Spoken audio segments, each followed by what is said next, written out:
Hello, my name is Faisal Khan. I'm a banking and a payment consultant, and the question I'm answering today is Bitcoin a better alternative for international remittance players? Will it bring the charges down? Is it more cheaper to use Bitcoin for remittances? The answer is marginally. Marginally, it is better. If you look at how a transfer is done, let's say we have to do a transfer from Chicago to Manila.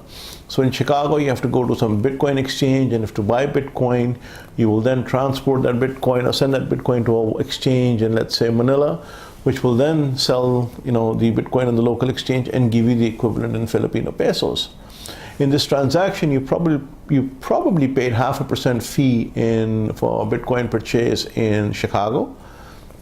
And likewise, you're going to pay about 0.5% fees for the Bitcoin sale in Manila.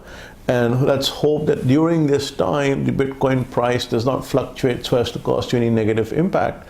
But basically, in the long and short of it, you've probably paid between, let's say, if on a very competitive basis, 0.75%, 0.75% to maybe 1%, maybe even 1.5%.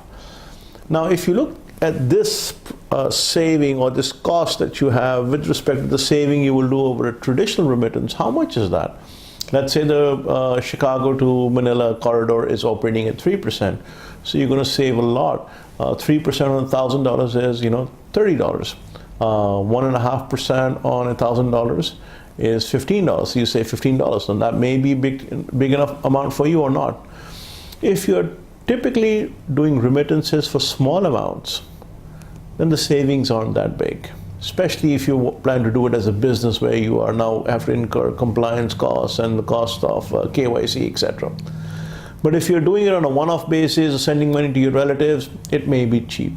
It really makes sense when you go into the big numbers. When you go into $5,000 or $10,000 and you're doing that every month, then yes, the savings can be considerable. But the exchange fees will also be there. So you will always be paying the 0.5% or 0.25% or what have you. It may be a better option to go and use Ethereum rather than Bitcoin.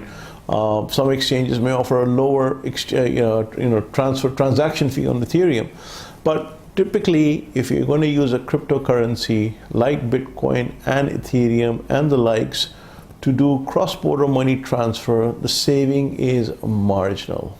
Marginal at best. It comes with the caveat that this question was specifically asked for remittances. As an individual user or as an individual business, does it make sense to use Bitcoin for purposes of transaction? So if you have any more questions, please feel free to ask and I'll be happy to answer them. Thank you.